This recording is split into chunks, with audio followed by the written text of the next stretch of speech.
जोहार। आप सभी का स्वागत है हमारा यूट्यूब चैनल संथाल कोऑपर में।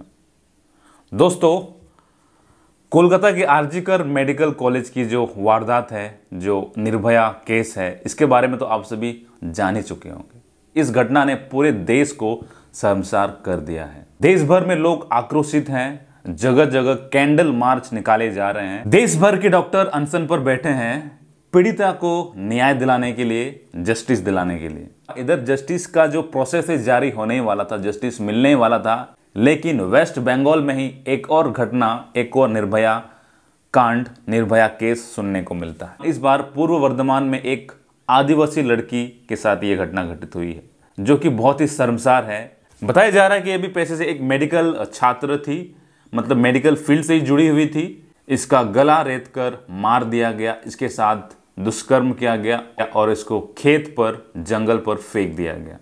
दोस्तों, ये बड़ी ही अजीब बात है। जो लोग हमारी ज़िंदगी बचाते हैं, डॉक्टर हो गए, नर्स हो गए, जो मेडिकल फील्ड से जुड़े हुए हैं, लेकिन वही लड़कियां, मेडिकल छात्र ही सेफ नहीं हैं, उन्हीं के साथ ऐसा हुआ है।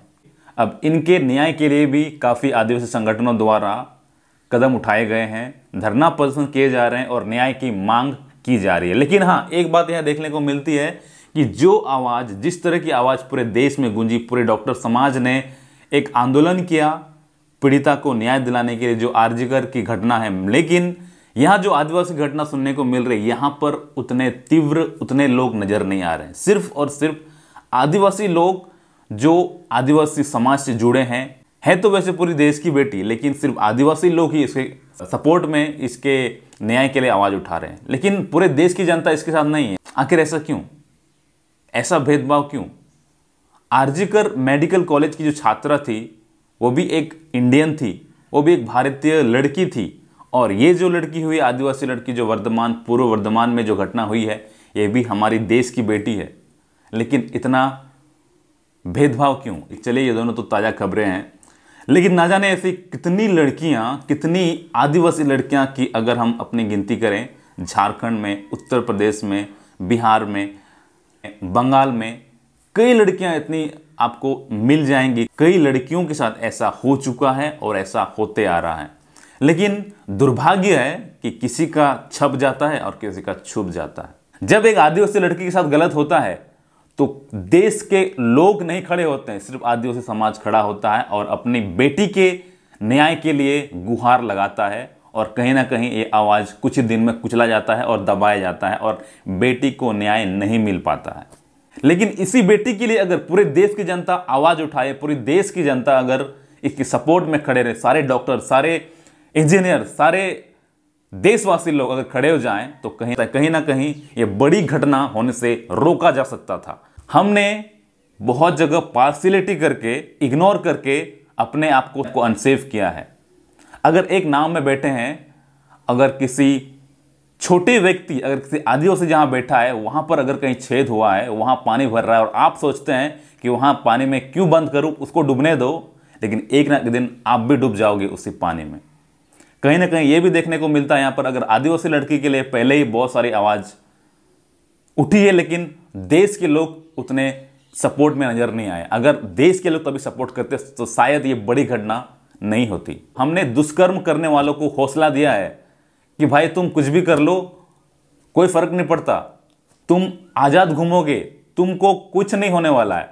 कुछ दिन का नाटक चलेगा, धरना प्रदर्शन चलेगा, कुछ दिन आंदोलन चलेगा, तुम सेफ रहोगे, कुछ दिन बाद निकल जाओगे, 1-2 महीना बाद, और कोई दिक्कत नहीं, पहले जैसी तुम्हारी जिंदगी नॉर्मल, साधारण हो जाएगी। आदिवासी, गैर आदिवासी, ये घटना सबके साथ होती है और सबके साथ हो भी रही है। आखिर हमारे देश का कानून ऐसा क्यों है?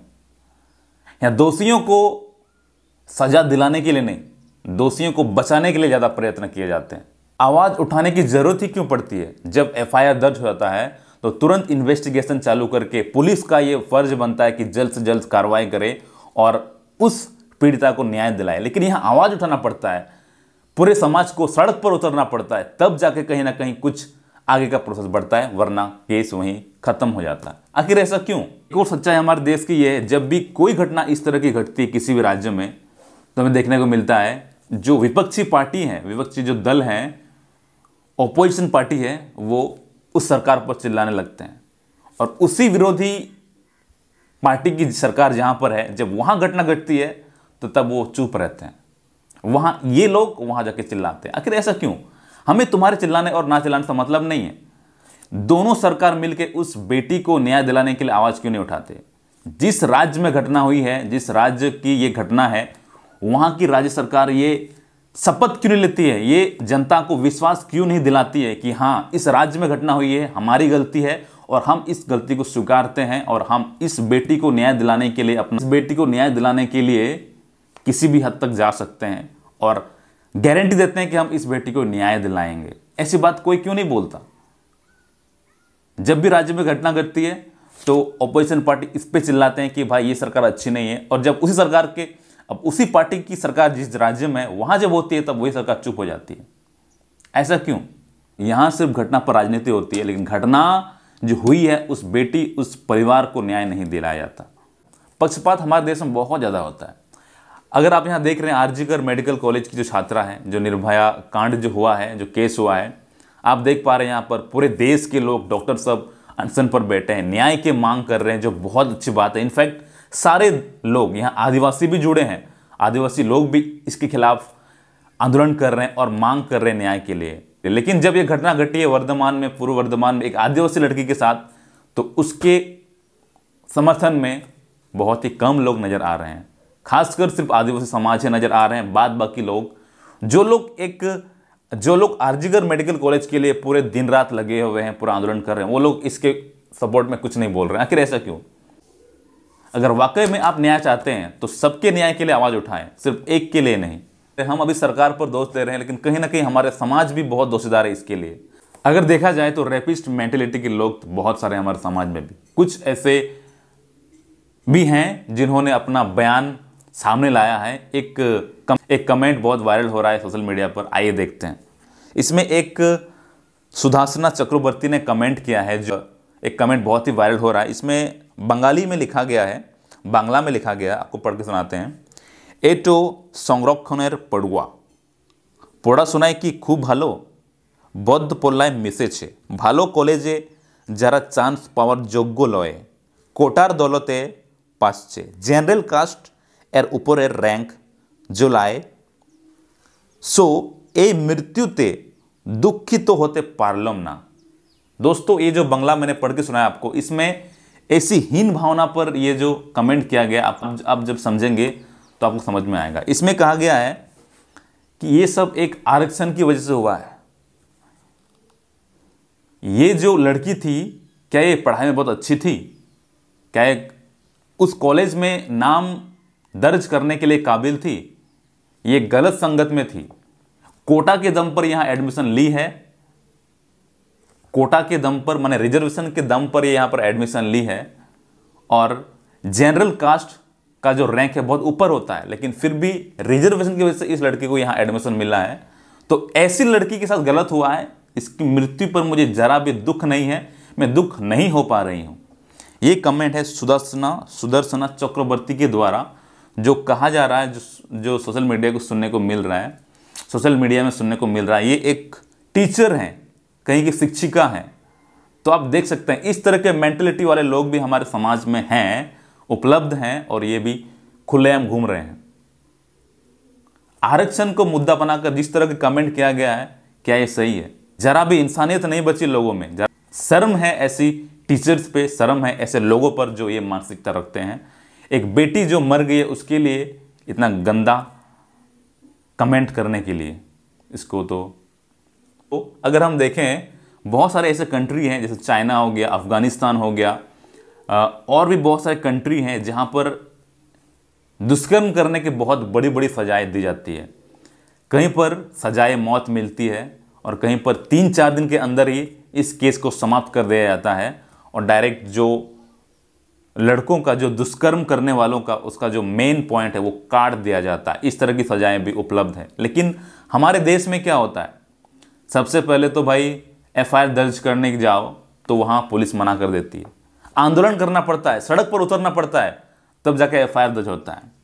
एफआईआर दर्ज हो गया, उसके बाद इन्वेस्टिगेशन हो, इसके लिए भी दोबारा से आवाज़ उठाना पड़ता है।